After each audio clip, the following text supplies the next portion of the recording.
This is Jim Fetzer in Madison, Wisconsin. We're on the day of the beginning of the impeachment trial for Donald J. Trump.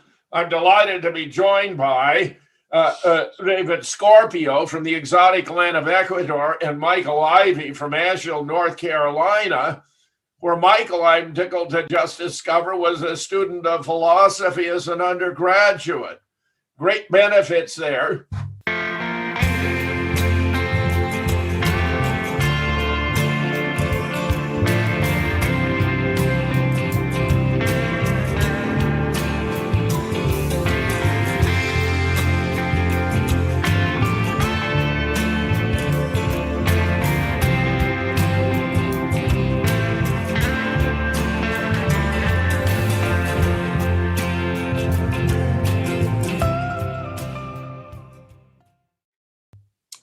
Meanwhile, the New York Times reports the FBI and Capitol Police were aware of violent threats days before the Capitol riots and were warned about a looming war.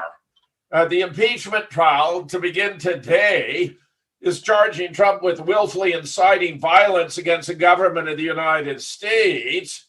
It's pretty obvious for anyone who reviews it, they discover there's no justification for that allegation. But it turns out that, as even the New York Times is reporting, there were thousands of social media posts before the assault, which documented how the rioters saw the Capitol and the lawmakers certifying the election results as a specific target. Obviously, if this was previously planned and it's documented, Donald Trump cannot have incited an event that was already planned to take place, and which, in fact, it turns out, was already in progress before his own supporters who attended his talk at the Ellipse had arrived at the Capitol. Even the FBI is aware of threats, where the Federal Bureau of Investigation took them seriously enough to establish a 24-hour command post at both a local Washington field office and its headquarters not far from the Capitol, and put two tactical teams on standby, which it had not done for the previous two marches by Trump supporters on November 14th and December 12th, protesting the election results. In ours, they didn't expect any problem with the Trump supporters, but they had indications from other sources there might be a problem. Former Capitol Police Chief Stephen's son, who resigned in the aftermath, stated, "We looked at the intelligence. We knew to have large crowds and potential for some violence, but I had nothing indicated we have a mob attempt to seize the Capitol." He sent an 8-page letter to Speaker Pelosi on February 1st. Perfect hindsight does not change the fact that nothing in our collective experience or our intelligence, including intelligence provided by FBI, Secret Service, Department of Homeland Security, and DC Metropolitan Police, indicated that a well-coordinated armed assault on the Capitol might occur on January 6th. He also stated that before and during the Capitol riots, he requested assistance from the National Guard 6 times, but his requests were rejected or delayed. Meanwhile, Mark Meadows, Trump's chief of staff, has reported to Maria Bartiromo that the president offered to provide security to make sure that they had plenty of National Guard. Even in January, as many as 10,000 National Guard troops were told to be on the ready by the Secretary of Defense. There's all kinds of blame going around, but not a lot of accountability, because he offered the security on January 6th, but was turned down. Scorpio, your thoughts? Well, this is amazing, Jim. Just this clown show known as the impeachment trial reminds me of a kangaroo court or a Stalinist show trial. It's disgusting on so many levels, and I don't see how you can even try a president who's no longer in office. I mean, why don't we try or impeach George Washington for owning slaves, for God's sakes, you know? And, you know, it's interesting, Jim, they're charging some of these rioters with conspiracy, which I find to be very interesting, because I thought conspiracies don't exist. and you're a nut if you believe in any kind of conspiracies. So what they're really telling us is that only government prescribed conspiracy theories are legitimate. Anything else is verboten. And the other weird thing I'm hearing is they're trying to blame President Trump for the lack of security at the Capitol building, which I don't think it's the president's purview to decide how many people are. I don't think the president runs the Capitol Police, obviously. And it's interesting, as the article points out, that as many as 10,000 National Guard troops were told they may be needed in early January. So this implies malice of forethought and possible conspiracy.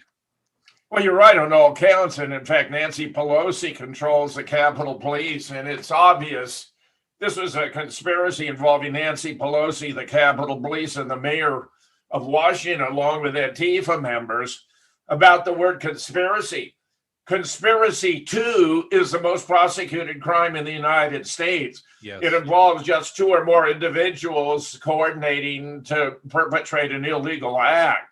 So that the effort to denigrate conspiracy theorists is those who are investigating crimes that the government itself perpetrated and therefore does not want to be exposed. So your points are impeccable, Michael.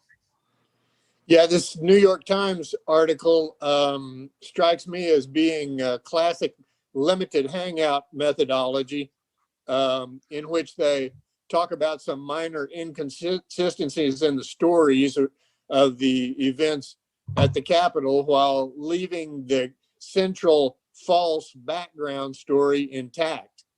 It's my understanding that there's now to be a 4-hour debate on whether it's even constitutional to move forward with this impeachment trial in Congress. And what that made me curious about is what the price was going to be to the American public for all these parasites to be paid while they're going through this totally vacuous propaganda exercise. Great point. Well, Michael, what I think actually is this going to be highly edifying for the public about the nature of the Constitution, because there's so many issues to be made.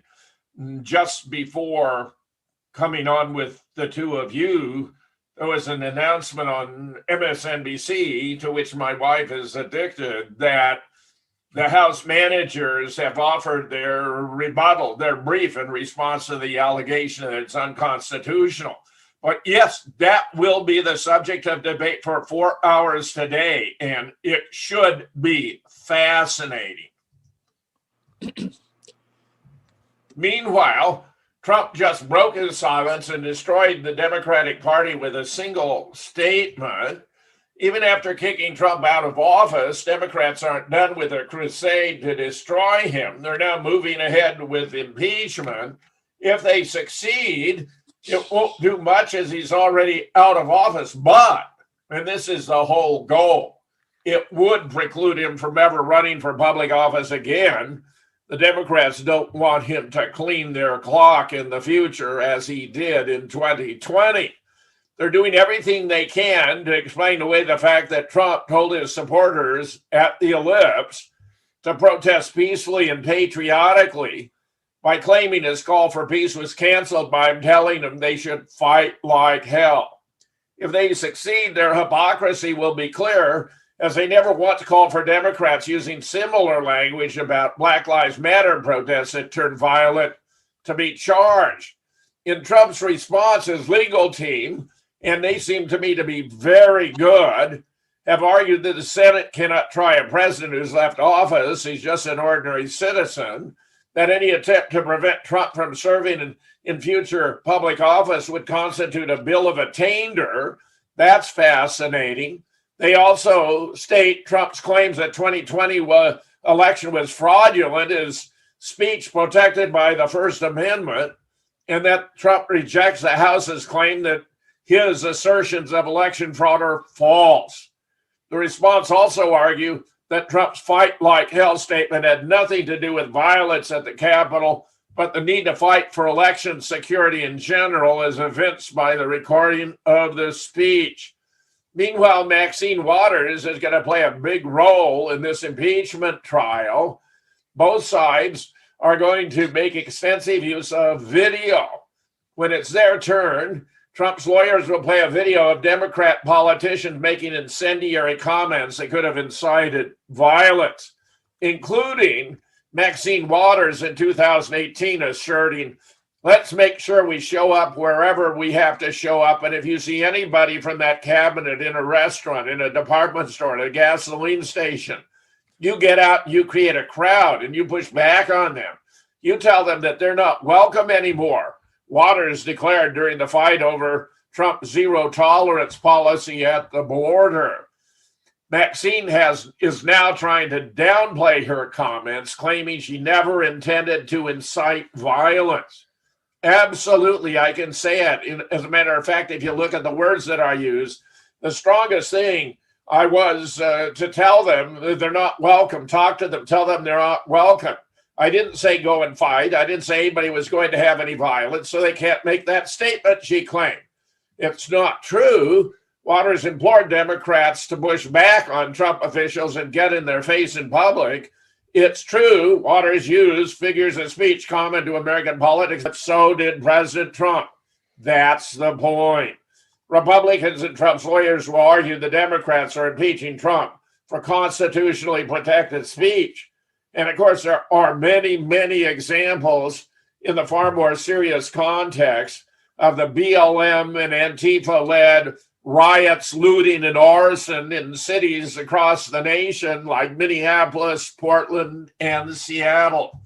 It seemed to me the Democrats don't have a case at all whatsoever. Scorpio, your thoughts?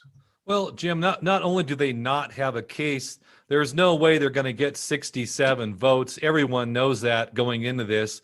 This is just a show trial, as I said earlier, nothing more. And, Maxine Waters is completely out of her mind, and she should be removed from office because, first of all, she does not live in her district. She lives in Brentwood in a mansion with her husband, who's a banker that's been involved in a lot of corrupt dealings over the years. And, the way she claims residence in her district is that her daughter has a house that she stays in part of the time in Maxine Waters' district. But meanwhile, Maxine Waters lives in Brentwood, of all places, a white neighborhood of privilege. So, these people are criminals and they're gangsters. And we just need to start looking at these government officials. These are not politicians. They're criminals, and they're running a scam on all of us. And of course, about those statements that Maxine Waters made and all these other women, frankly, I could care less. If you have a country with free speech, people are going to say things that you don't personally like. And so it's time to put on your big boy pants and not worry about it. I mean, my God, I don't know what happened to Americans to make them to such sensitive little babies that, everything that's said is a potential to ruin your life and to be canceled and shut down. Of course, I believe this all relates to the system they want to bring in, this Chinese social credit system, essentially, where what you say is monitored very carefully. And if you say the wrong things, you get points deducted from your credit report. Very, very dangerous on so many levels, Jim. And, the other thing, this idea that we have to accept the election no matter what, like we don't have the right to accept this election. Well, that's banana republic politics right there. That's El Generalissimo telling you that, you better accept the election results if you know what's good for you, So I think we're going to see incredible tyranny revealed under this president, and they're just getting started. Well, and it's so hypocritical. The Democrats have never accepted the outcome of the 2016 election. They've been emphatic about it. And even in relation to 2020, Hillary was still telling Joe Biden, never concede.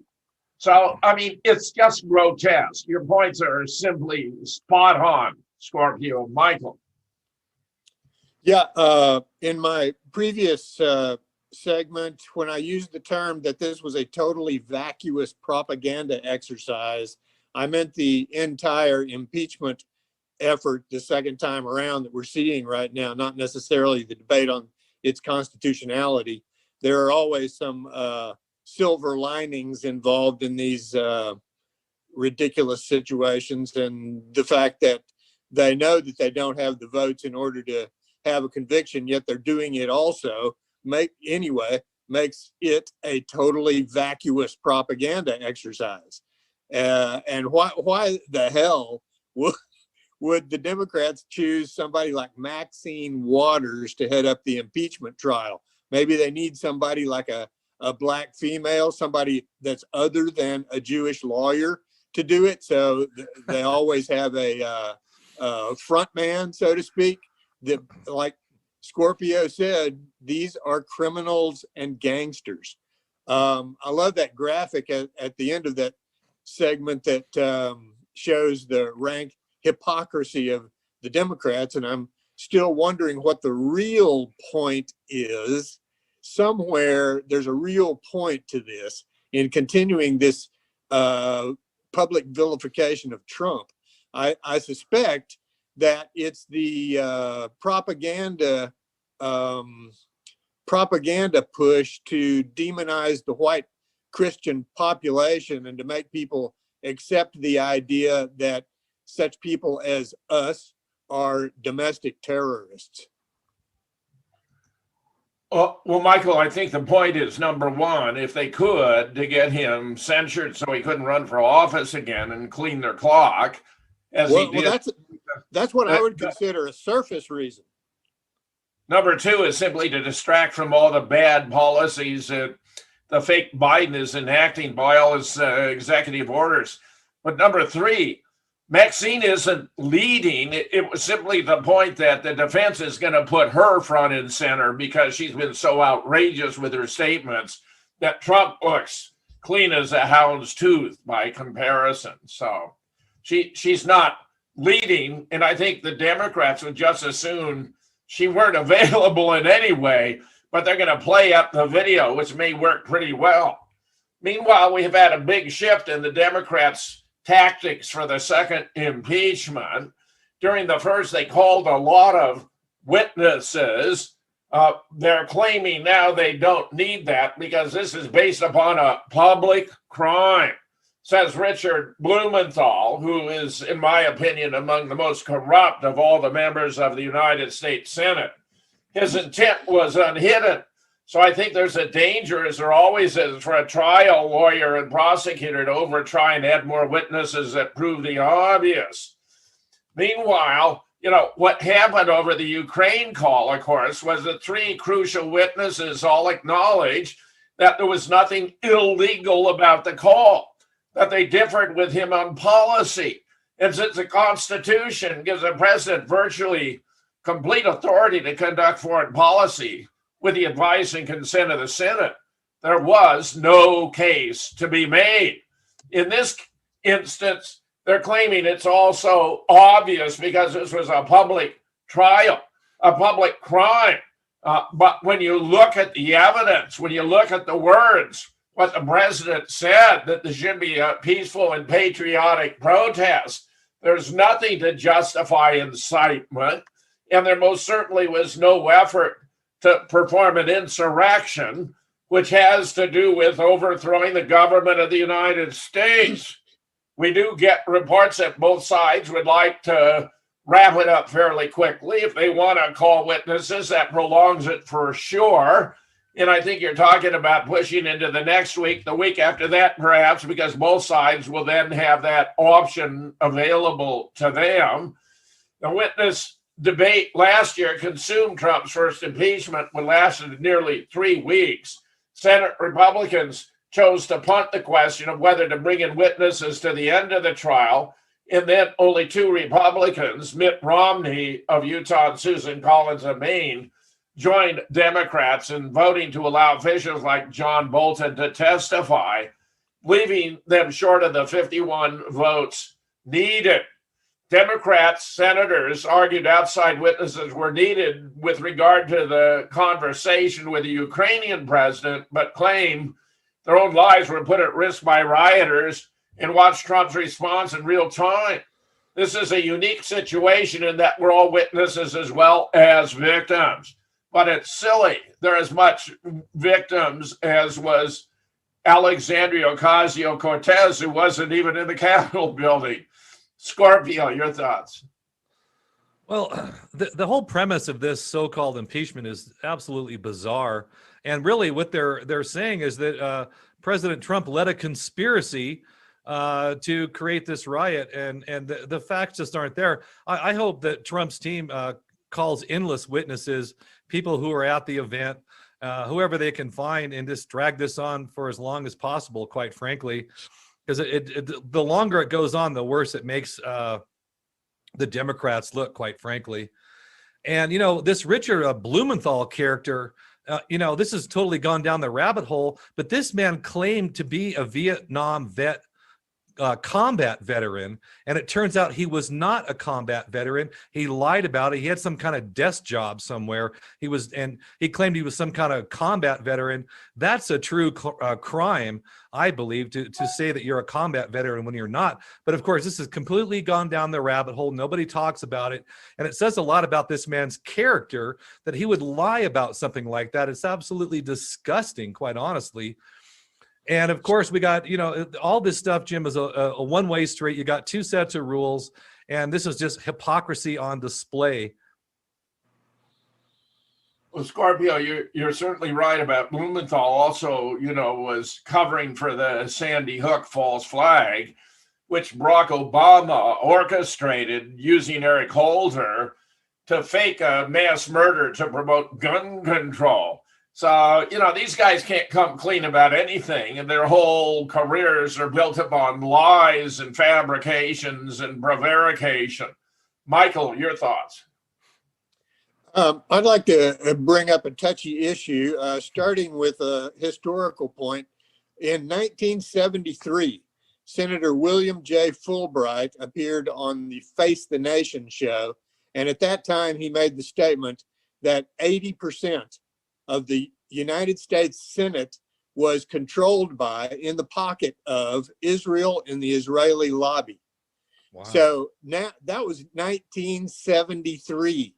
We've got Jerry Nadler, Adam Schiff, Chuck Schumer, Richard Blumenthal, Brian Schatz, Jamie Raskin as the impeachment manager. Is anyone seeing a pattern here?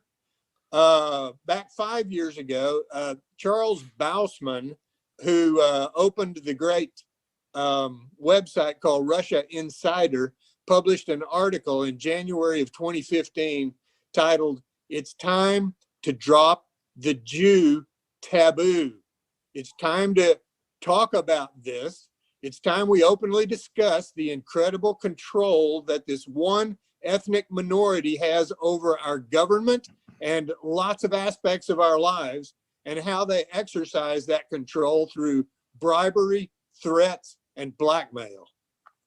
Well, there's even more to it, Michael. I mean, you're spot on. Cynthia McKinney may have been the first to reveal the pledge.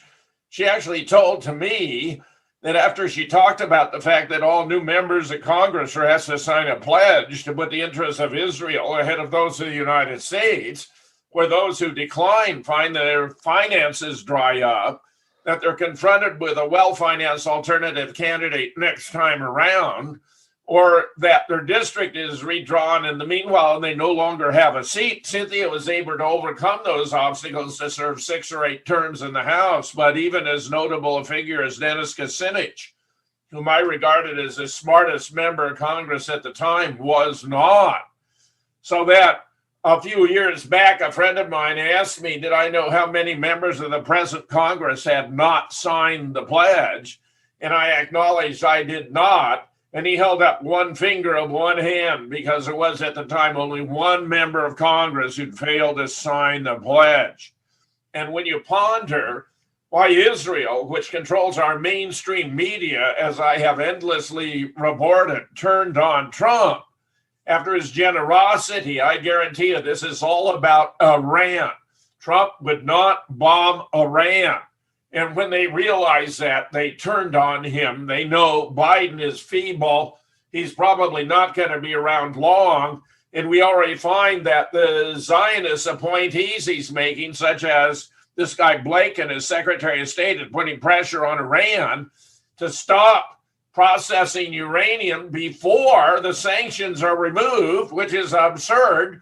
The sanctions themselves are violations of international laws, forms of collective punishment that are proscribed by the Geneva Conventions and the UN Charter.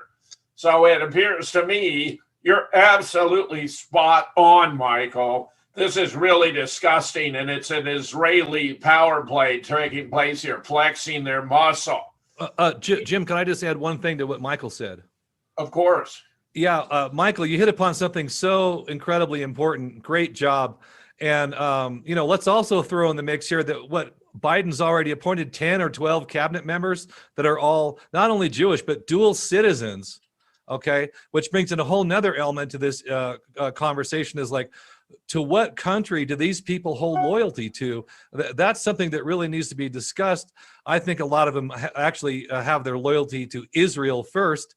For example, Sheldon Adelson, the great Jewish casino owner, gangster, essentially, when he died, he wanted his ass shipped back to Israel to be buried. He didn't want to be buried in America. And I think that says a lot about where the hearts and minds are of these people. They're not loyal to the United States. In my very first political speech, which was on April 15th, it was tax day, in Washington, D.C., on the grass outside the Capitol. It was a Ron Paul freedom rally.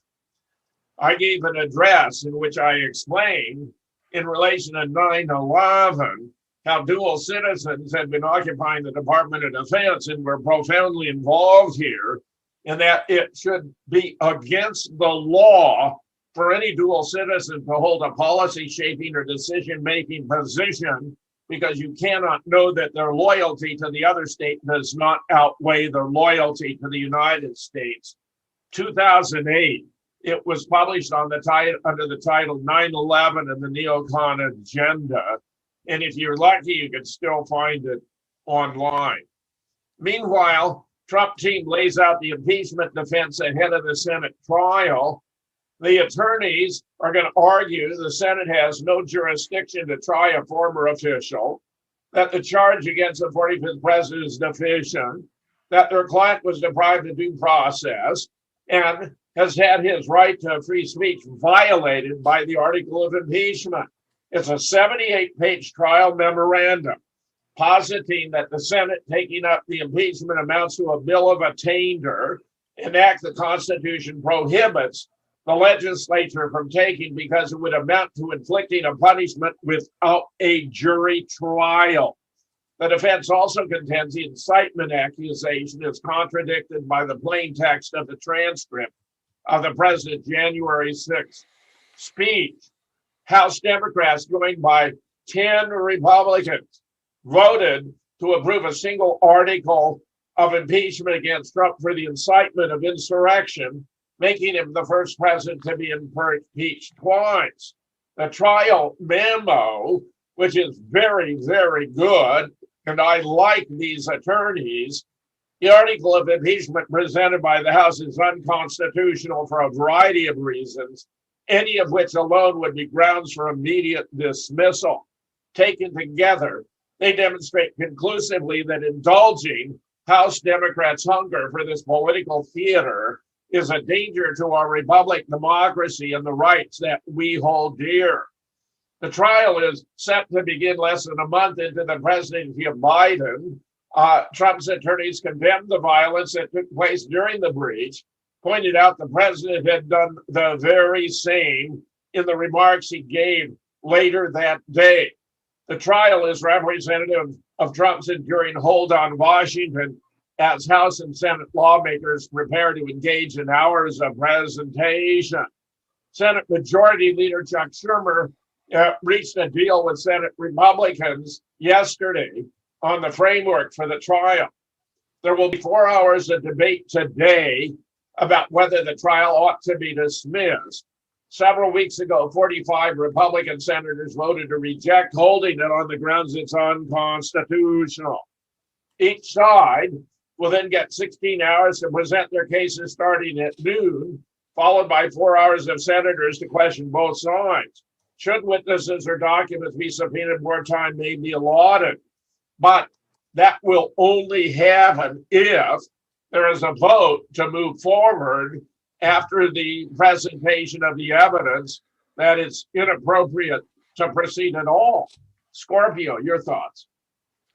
It certainly is inappropriate because, if you look at the section in the Constitution that talks about impeachment, it says it's used to remove a president from office. So, the president's not in office anymore by all accounts. And so this is a big waste of time. And this, I hear this thing repeated a lot. Oh, we can walk and chew gum at the same time. What a load of crap that is. Because look, the bottom line, there's so many hours in the day in which people can work. And so they're making this their top priority to essentially vanquish one of their political enemies rather than dealing with the business of the nation. It shows what these people are all about. And it shows where their priorities really are too. And it's further indication that they're not all that worried about this whole COVID epidemic. They know it's a scam and they know it's a power grab, and they're behaving accordingly, quite frankly. And Jim, that the photograph that accompanied that article, I couldn't help but notice that, that's razor wire on top of the fence, not barbed wire. So it's like, barbed wire isn't good enough. That's not secure enough. We need razor wire, which is a substantial step above just regular barbed wire. I think it's very symbolic about the mindset of these people and how much they truly despise the average American. And, this notion that we have domestic terrorists in our midst, it's essentially a declaration of war upon the American people and a declaration of war upon dissent. I think they were so devastated by the massive outpouring, the vote for Trump, where he won by a 4-1 margin, that they're trying to do everything they can to disgrace him, to minimize, and they're doing all kinds of unethical and improper, which of course has become their standard stock in trade for the past 10 years or more. Michael, your thoughts? Well, that was a good article about the impeachment process, and it pretty much speaks for itself. A thought that I had while you were reading it was that it's the most concerning thing to me is that this is essentially the next example of the ongoing death of the rule of law in this country. And it's been happening for quite some time. And I would include your Sandy Hook trial in that, when the parties that hold overwhelming evidence to establish their case are prevented from presenting that evidence. The comment that Scorpio just made about the razor wire fences that they've constructed around them in DC reminded me of my personal working hypothesis about this. I always tend to try to get an overview and feel like intuitively what the real reason is for these things. And my working hypothesis is that they intend to impose some sort of grid down situation as the next few months proceed. And they're actually anticipating crowds of armed people coming to get them. That's very, very interesting. What I happen to like about all this is that the issue is so simple, revolving as it does about the words incitement and the word insurrection, that the average American can actually get his mind around it. I mean, usually the cases are so complicated, take the Ukraine phone call, that the average American really is at a bit of a loss to sort it out. They have feelings, and they realize they thought this was all contrived, which of course it was. But in this instance, it's going to be very clear and obvious that there was nothing to that. It was all politically driven by the Democrats, and a clear violation of the law, where I think Michael's made an impeccable point. This is another manifestation of the decay of the rule of law in the United States, which has become all too thoroughgoing, and where the Democrats are setting an atrocious example by their failure to follow the Constitution and its clear provisions, including, which we haven't mentioned yet, that it states if the president is being impeached, then the Chief Justice of the United States shall preside. The Chief Justice has declined to preside. Therefore, it cannot go forward as a constitutional process. And indeed, Patrick Leahy, whom they've sworn in, is an anti-Trump Democrat, which is further revelation that this is a complete political crock, that it's just a fraud, as so much else associated with the Democrats has turned out to be. Meanwhile, and some of us may regard this as too little too late, Supreme Court to consider 2020 election challenge lawsuits in its February conference. According to a case listing, they include Sidney Powell's Michigan case, the Trump campaign's Pennsylvania lawsuit and Wisconsin lawsuit, and the Pennsylvania lawsuit brought by Mike Kelly, and Lynn Wood's Georgia case.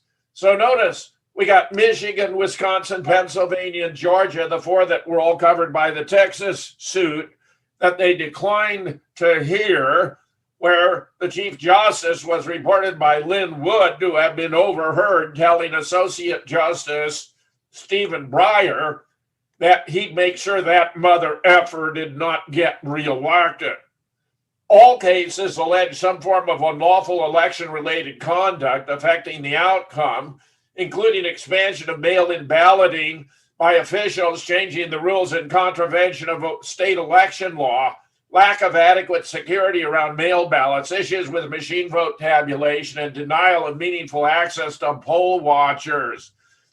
The Kelly petition asks the court for an injunction prohibiting the executive respondents from taking official action and so forth.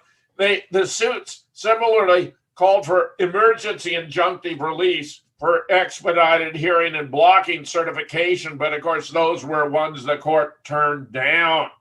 Our legal issue remains important in need of the court's review, Attorney John Eastman told the Washington Examiner, referring to Pennsylvania's conduct during the 2020 election. The Supreme Court has kept its distance from Trump's election challenges. In December, it rejected a lawsuit filed by the Republican Attorney General of Texas and backed by Trump, seeking to decertify the election results in 4 states. If at the February 19th conference, 10 days hence, the court decides to take up any of these election lawsuits, get this, they most likely won't be heard until October. Well, that's going to do a hell of a lot of good for the American people. They won't be heard until October. Scorpio, your thoughts? Well, I think the reason they're going to delay it so long, of course, is that by that point, it's going to be far too late to matter. And this isn't going to be allowed to go anywhere.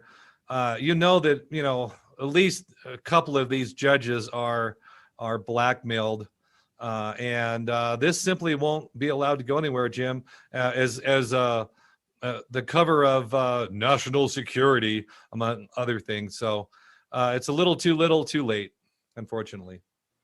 And it's breaking my heart to see the Supreme Court destroy itself in the eyes of the American people, because we all recognize it had an obligation to take up the Texas lawsuit, which it declined to do on improper reason.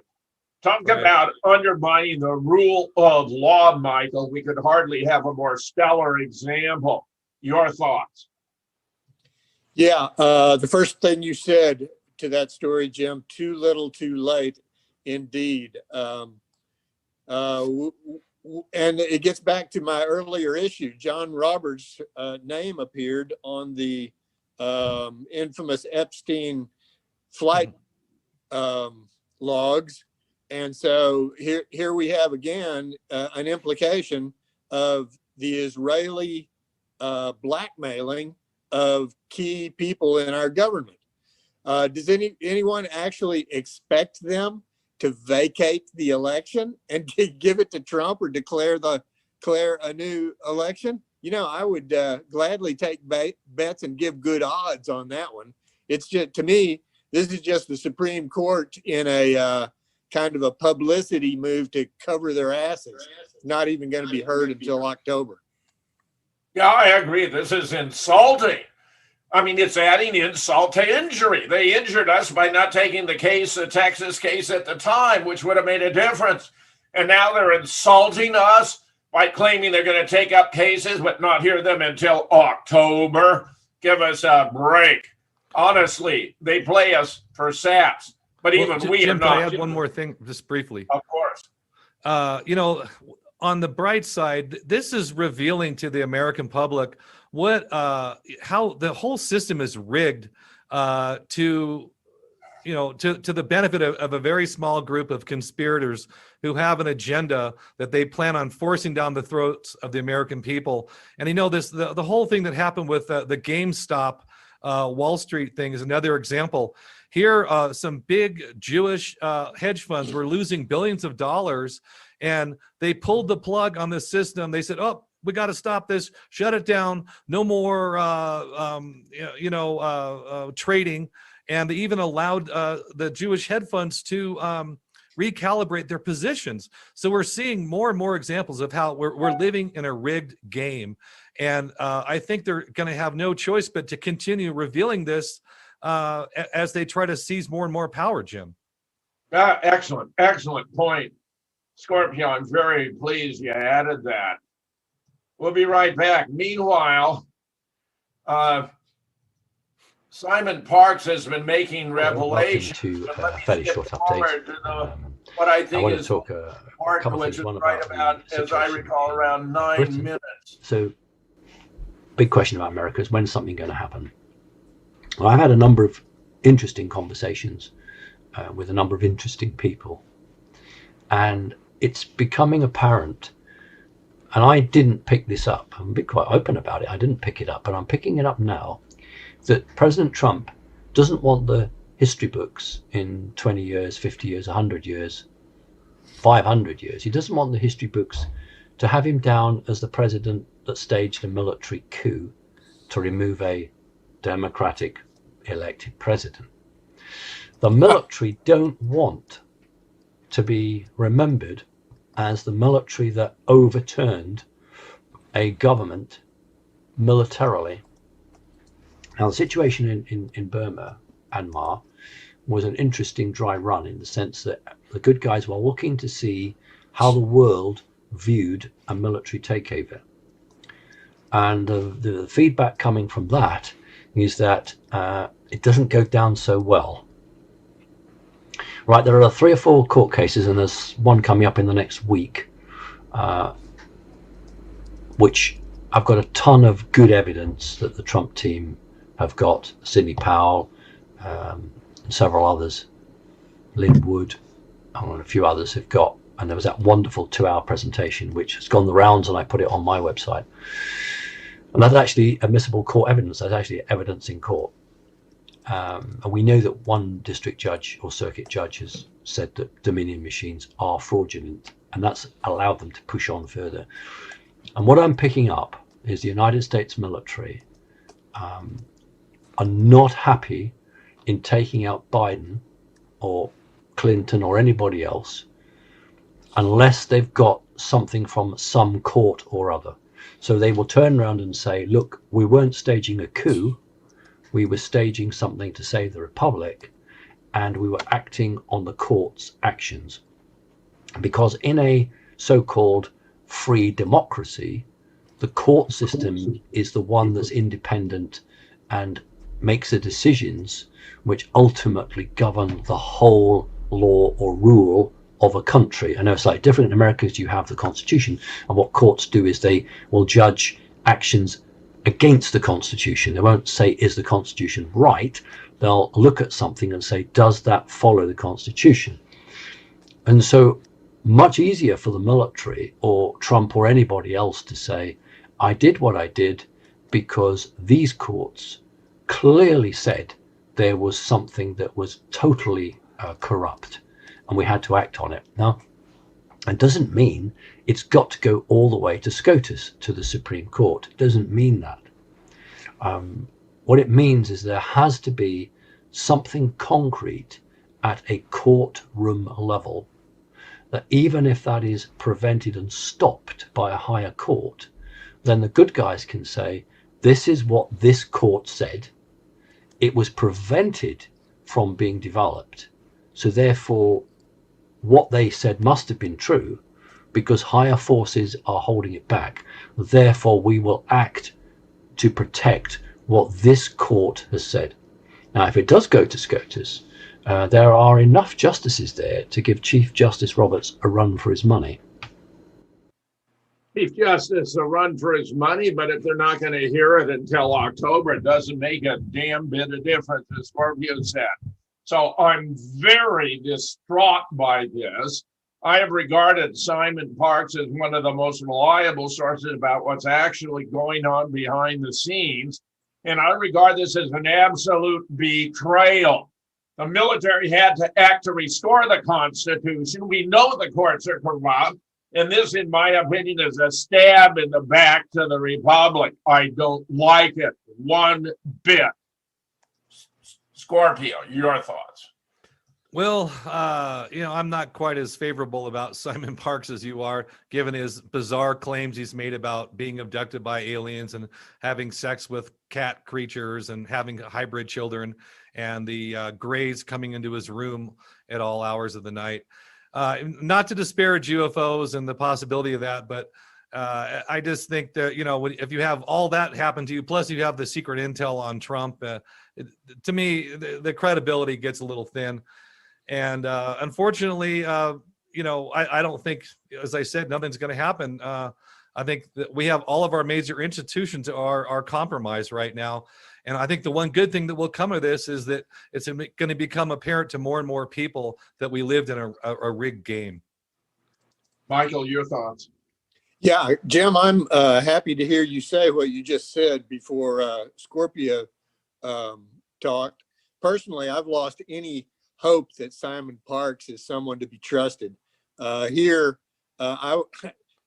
had to stop myself from laughing at 2 or 3 points in what you just played, because he's using the exact same methodology that he's been using. Here we have him giving more reasons, more excuses why nothing good has happened, and once again pushing out the expectation for something good to happen to sometime in the future and giving up more reasons for it. Yeah, I got to admit, I'm almost completely disillusioned at this point in time, and gravitating to the conclusion that if the American people don't pick up the problem, which may mean by taking arms to oppose a tyranny being imposed upon us, it may have no solution whatsoever and reduce us to the status of serfs and slaves. I see it coming. Yeah, that gets back to the statement that there are no white hats other than us. Yeah. Yes. And let's not forget that there's 80 million people ready to be red-pilled. And as they reveal their tyranny and their scams and their hypocrisy, each day more and more people are going to come over to our side. I really do believe that. Well, that's the most positive inference I can draw from our conversation. Your comments were spot on. Meanwhile, the Super Bowl began in a very bizarre fashion. I could hardly believe it. Did Biden get booed? They make a creepy video appearance at the Super Bowl and tell Americans to wear masks and get vaccinated. I don't think anyone wanted to hear that. There were only 22,000 fans and a lot of paper mache figures. The Bidens barged in, made a creepy video appearance before kickoff to lecture Americans about social distancing. Americans just can't get on with their lives because the Democrats have to drone on and on about COVID every second of every day. Joe Biden and his handler wife, Jill, made a video message from their Delaware basement bunker that played on the Jumbotron, as if people watching football and drinking beer wanted to hear from the Dementia Joe. With all our hearts, thank you, Jill Biden said to the healthcare workers in attendance. Remember, we can all do our part to save lives, Biden said. Wear masks, stay socially distant, get tested. Meanwhile, it sounded as though people were booing Joe Biden in his video message as it was being played. I also thought it was very strange that the Super Bowl kicked off with Alicia Keys singing the so-called Black National Anthem. Lift every voice and sing, along with a poem. She was tasked with a virtual performance of the 121-year-old spiritual song come to be known alternatively as the Black National Anthem, after being introduced in 1899 for Abraham Lincoln's birthday. The poem, read in 1899, was set to music in 1900. Many may have thought it was beautiful. Frankly, it just didn't make sense to me. I found this really rather bizarre for a Super Bowl. Scorpio, your thoughts? It is absolutely bizarre, Jim. And I think we need to realize that they've reduced sports, NFL, the NBA, all the big sport leagues to a tool of social engineering, essentially. And they're not giving people what they want to see. They're trying to shove down a belief system down their throats and make them become social justice warriors. And I think this is a huge mistake. I think we're going to see the interest in sports decline, astronomically. I think it's who wants to see this? If you're there to see a football game, who wants to see this crap? I think pretty much nobody. And, it really was a big brother moment seeing Sniffer Joe tell people to wear masks. And I heard allegations that the crowd was actually booing when they put him on the giant telescreen. It really was a big brother moment. And, people got to realize they plan on keeping this masking thing going for 4 or 5 more years. And you got to ask yourself, are you ready to wear a mask for 5 years because Sniffer Joe told you to? Well, I don't think so. And remember, the whole point of this masking and the washing your hand 20 times a day and, spraying everything with disinfectant, it's to shut down our natural immune systems, because when you breathe regular air, you're breathing in viruses, bacteria, mold, fungus, dust, pollen, and all these things trigger your immune system to fight. And if you shut that down and plus start taking a yearly vaccination, people aren't going to have much of an immune system left. And our controllers damn well know it. And that's what they're planning for, Jim. Right. And then they'll be killed by the natural environment that they could have coped with perfectly well had it not been for the masking, social distancing, excess sanitization, and vaccination. Michael, your thoughts? Yeah, I think it's instructive for people to actually watch that, what was broadcast there, that story was about on the Jumbotron. Because that Super Bowl statement right there was one of the most egregious pieces of totalitarian propaganda I've ever seen. It reminded me of George W. Bush's famous statement about his role being to catapult the propaganda. And that's exactly what they were doing through the use of the large Super Bowl audience. And Scorpio's earlier statement about more people waking up as a result of these events is extremely applicable here, because people are tuning in to this particular event to see sports, not any kind of political bullshit. And I think a lot of people will start to understand what's really happening and what tyranny is being imposed on us with a grand deception of a pandemic, with Sniffer Joe coming on there telling everybody to get their vaccines. And even some of the footage was extolling Black Lives Matter. I couldn't believe it. It was right there in your face. You couldn't escape it. I think Scorpio's right. A lot of people are going to begin putting 2 and 2 together and not like the outcome. Get this. I was just sent this yesterday. In 2008, Dr. Anthony Fauci co-authored a paper about the Spanish flu epidemic that rates as the most devastating modern pandemic. It swept the entire planet in the wake of World War I, brought about millions of deaths. In studying the major and actual pandemic, what did he and his colleagues find? They discovered that most of the victims of the Spanish flu didn't die from the Spanish flu. They died from bacterial pneumonia. And the bacterial pneumonia was caused by, wait for it, wearing masks. Wearing masks. Maybe now we get a sense of why Dr. Fauci in 2017 was claiming Trump would be challenged by a surprise pandemic when it couldn't be a surprise if he knew about it in 2017. And when he was the guy responsible for preparedness, how could he have not prepared us? We also know, of course, 90% or more of the positive test results are fake, just testing fragments of old COVID from having had a cold in the past. We know the mask can't possibly help us because the size of the virus is so tiny. The mask can't screen it out. We also know we're getting irreversible brain damage. Irreversible brain damage. Such that COVID-19 masks are a crime against humanity and a form of child abuse.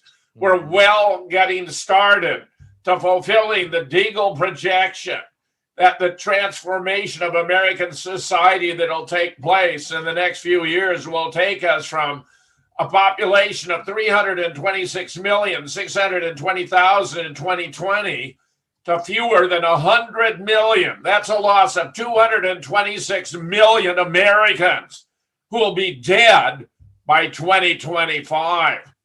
Scorpio, I think all the pieces are here. We knew it before, but that revelation about Fauci's own research on the Spanish flu, I think, is devastating.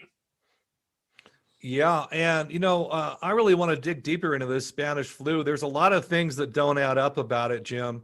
Because first of all, they're always saying that 50 million people died. I don't see how they could possibly calculate those numbers, especially on the tail end of World War I.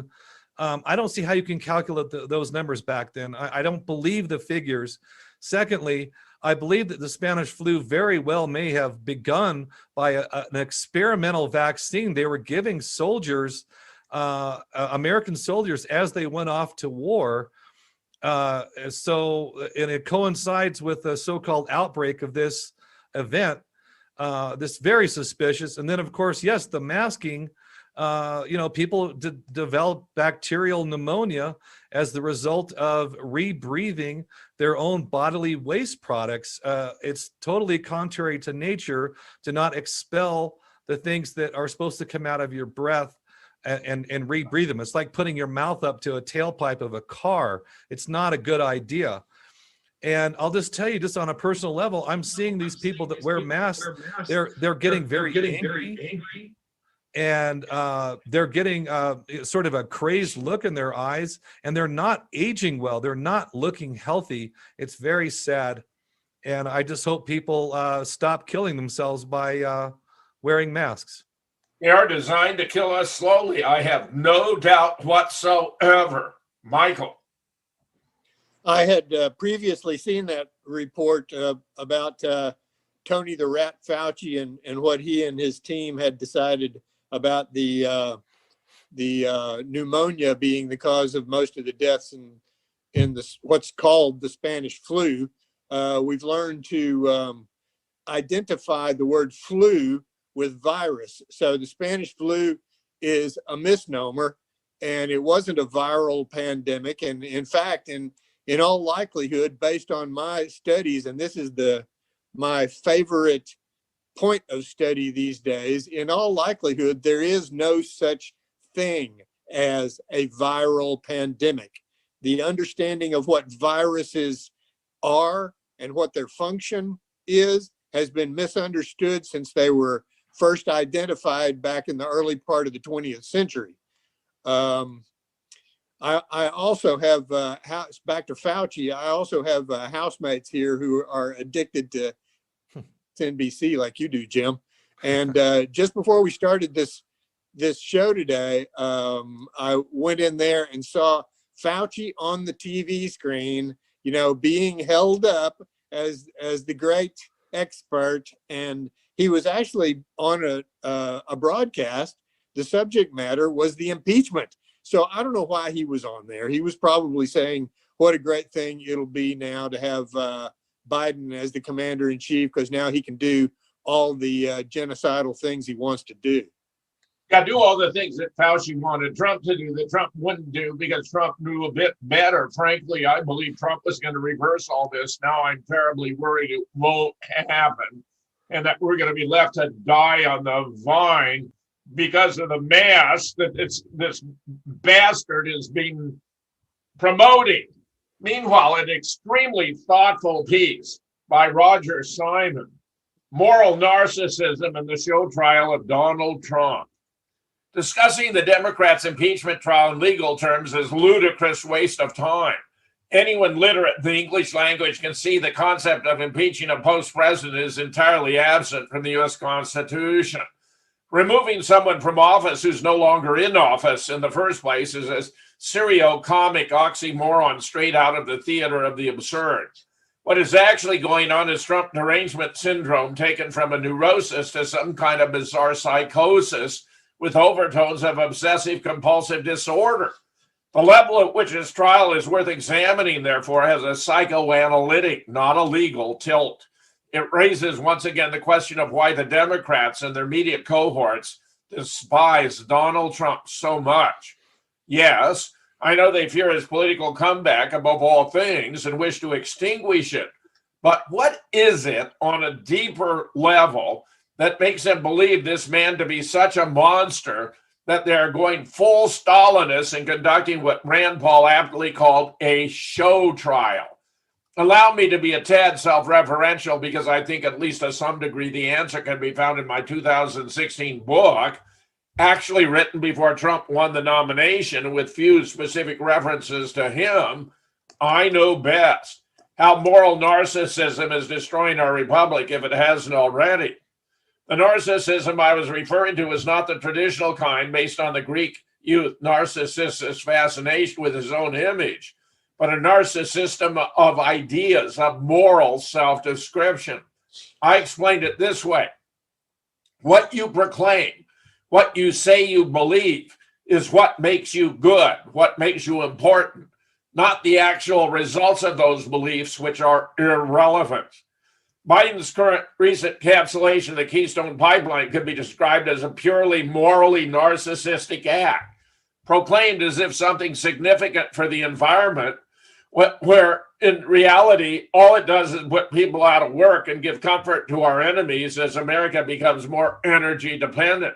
Ironically, it also has negative environmental repercussions, forcing the oil to be transported by more risky rail means.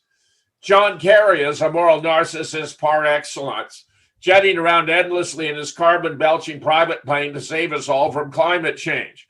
Moral narcissism fits today's liberals and progressive to a T, living millionaire and billionaire lives that make hypocrisy the understatement of all time, while disdaining the working class, their needs and values, to a degree that would embarrass Marie Antoinette. Donald Trump undermined all that. He makes and made plenty of proclamation and certainly loves his private planes, but he's all about results.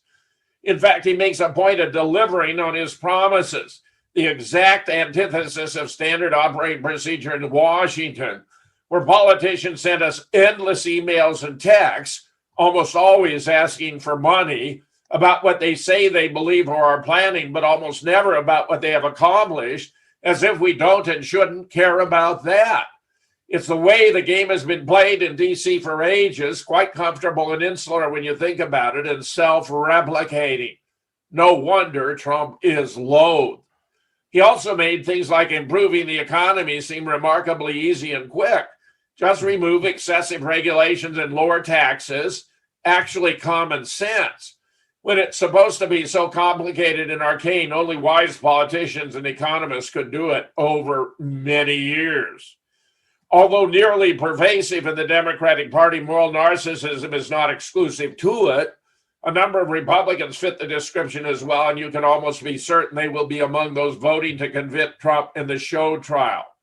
These politicians, both sides and the media, are particularly angry because as narcissists, moral or otherwise, they have a great need of fans, people to admire them constantly and make them feel alive. Trump ruined that to a great extent by unmasking them as phonies. Rage and vengeance were and are the natural response. In a less overly psychological realm, it's not inconsequential that he made his money before coming to Washington. They usually make theirs during and after. Trump even had the temerity actually to lose half his fortune while serving, at the same time donating his salary to charity. How off message is that? Imagine if that became pro forma for our public servants. So it's a twofer or even a threefer, or is it a quinella when it comes to hating Trump? Whatever the case, let the show trial begin. Scorpio, your thoughts? Well, I think the reason for the deep hatred of Trump is really, it's because Trump sort of tapped into an inner core of American consciousness, an inner core of the root or the seed of the American ideology. And that scared the globalists very, very deeply. And because, first of all, it sort of a return to nationalism, this idea of America first, to stop illegal immigration, to bring jobs and manufacturing back to the United States. These are all things that would benefit the average American, of course. And his sort of common sense approach, speaking in terms that the average person could actually understand, instead of talking over their head like these elite so-called globalists like to do, speak in these terms that nobody can really understand. And also Trump sort of brought this common sense logic to things and showed that these problems could be solved fairly easily. And these are all things that struck a deep fear and an abject hatred in the hearts of these globalist traitors. And I would just say too that narcissism is actually a term that's usually misused by people, because narcissism, if you look at the psychological definition, it usually entails someone who has a deep self-hatred as the result of some kind of childhood trauma, and the narcissism is an overcompensation for the self-hatred that they feel. And people like John Kerry are actually far beyond a narcissist. This man is a member of a death cult, the Skull and Bones, and he's a psychopath that's intent on mass genocide. We need to see these people for who they are. These people plan on killing millions, if not billions, of people worldwide. And as strange as that sounds, it's the absolute truth.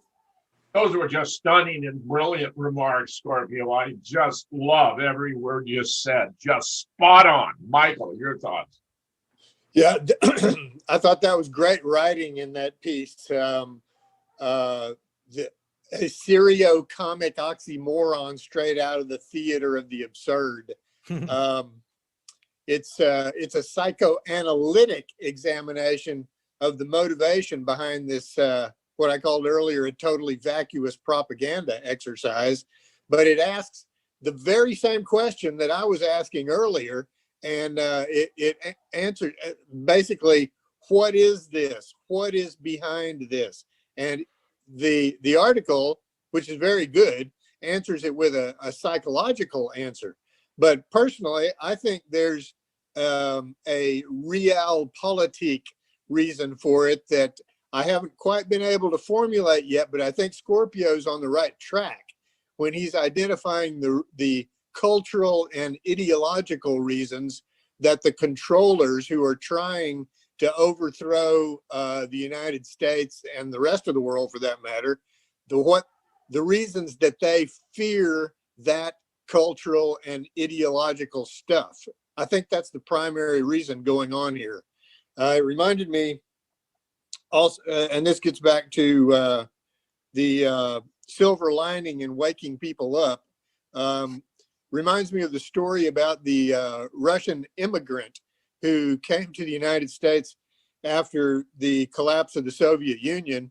And the statement that he made was that back in Russia, we all knew that everything on our TV sets, everything coming from the government was egregious false propaganda. But here in the United States, people still believe it. Well, I think there's going to be a lot of people not believing it, and I'm seeing it around me. That is definitely a silver lining. I gotta say, this conversation with you guys has been one of the highlights of all of the shows we have done. Just sensational. Meanwhile, send us fan mail, pro or con. We want to hear from you. Live need to know at gmail.com. Live need to know at gmail.com. Here's a commentary from a correspondent. Jim, these Democrats have lost their minds. They are collectivized and stick together in their massive lies. They turn everything upside down, turning their evil good and Trump's good evil. They are habitual deceivers and liars and are acting just like the Khazarians. They do all the things they abuse Trump and the good guy Republicans of. A number of Republicans have joined forces with them out of fear of the New World Order globalists, the COL money changers, aka banksters, the RKM. Their collective lies are so absurd, only dumbed down folks who want government handouts are naive enough to believe what they lie about is true. This current reality of the Democrat lies and mass delusions is so absurd, I would never have believed this depth of mass mind control of Congress was even possible. Just shows how 55 plus years of coordinated mind control can produce a culture of believed lies and false narratives.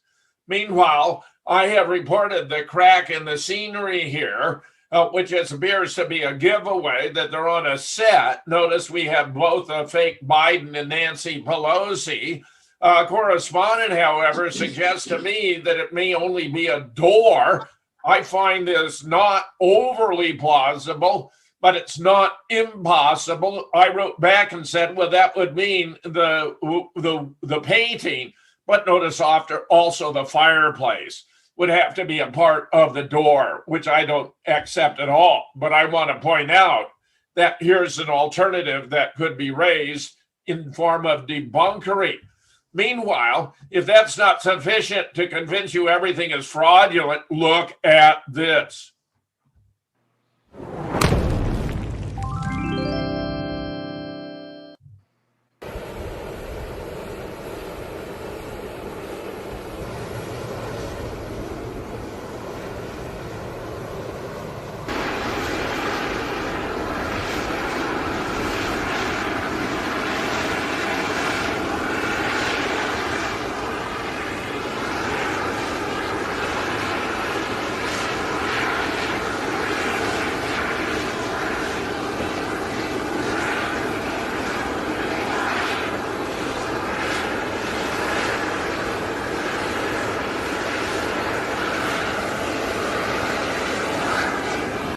They're really showing themselves to do really well.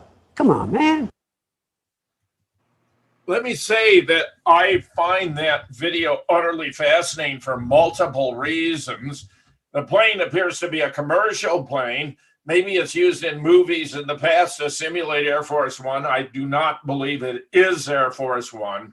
The seal of the president looked wrong. It looked counterfeit. But in my opinion, the biggest tell is this. Those were not military figures saluting him. Those were firemen. They're faking to cope with the point I've been making, that he's walking past the Marines and the Marines are not saluting him. Here's another pastiche of the real Joe and the fake Joe, various differences in their skull, their forehead, their face, and so forth, which confirms the point I've been making since the first debate. Meanwhile, this is particularly disgusting. We have a photograph of Chuck Schumer on Epstein's orgy island. I mean, look at that. This is surely an additional reason they want Trump out. They don't want to be exposed. Meanwhile, if your mind's ajar, you might want to check out my conference, False Flag and Conspiracy 2020. On the 5th and the 6th of December, the archives are available now. Go to falseflagconspiracy2020.com. 24 presentations of very high quality. Remember, the secret of freedom lies in educating people. The secret of tyranny in keeping them ignorant. Our final thoughts, Scorpio. Well, yeah, Jim, that video you showed was interesting. I'd like to see it again just to analyze it further. But isn't it convenient that this Sniffer Joe character gets to walk around with a mask on most of the time and sunglasses on, so you can't really see his face? And one thing that really struck me was how bald he was in the back. The other group, I've seen other Groper Joes. I don't know how many Groper Joes they have out there now, but I've seen other Groper Joes that weren't nearly that bald just a few weeks ago. So this is really odd. And the way he stumbles going up the steps, and the whole thing was just bizarre. I'd really like to watch it again. And, I always suspected that Chuck U. Schumer was some kind of a pedo. I mean, just look at his face. He's a disgusting looking individual. He has that creepy vibe to him, just like Mitch McConnell does, and Adam Schiff and Jerry Nadler and that Blumenthal character. These are creepy looking individuals. There's really something wrong with these people. And, they say you can't judge a book by its cover, but that might be true in some cases. But, the face of Dorian Gray is another example of how what you do is reflected in your face over the years. And Chucky Baby Schumer is a great example of it. Michael, your final thoughts. Oh, good reference, Scorpio. Oscar Wilde's The Picture of Dorian Gray. That's always a great analogy. That's, what you just showed us there is yet more of these anomalies that we've been talking about all along. And I still haven't come to a good understanding of what this is all about. On the one hand, we're seeing people that we did have trust in, like Simon Parks, collapsing around us. And on the other hand, there are these persistent anomalies. So let's see what's going to happen. As a final word, I'd like to read an excerpt from a now famous video interview done by Catherine Austin Fitz. It's up there at the Jim Fetzer BitChute site for anybody to take in the whole interview. But she says, this will take me about a minute to read. What the banking oligarchy is trying to do involves all the money on the planet. It's messy. And the challenge that they have how do you market a system that if people actually understood it, nobody would want it? And of course, the way you do that is with a healthcare crisis.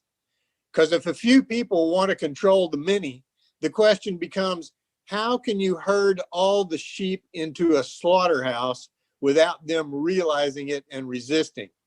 The perfect thing is to have invisible enemies. We had the war on terrorism with invisible terrorists, and now a virus is perfect because it's invisible. You don't have to prove that it doesn't exist because you don't have to prove that it exists because it's invisible. Invisible enemies are always the preferred ones if they're scary. The second tactic, which is very effective, is divide and conquer. If you can turn men and women against each other, black and white, and immigrant against non-immigrant, you're going to need the government to be between those people and the others. So whether it's divide and conquer or invisible enemies, it's always with the purpose to impose fear, to get people to go along with these things. And an invisible virus allows you to impose incredible control mechanisms. You can institute extraordinary amounts of those control mechanisms, all within the pretext that we're protecting you from the invisible virus. End of quote.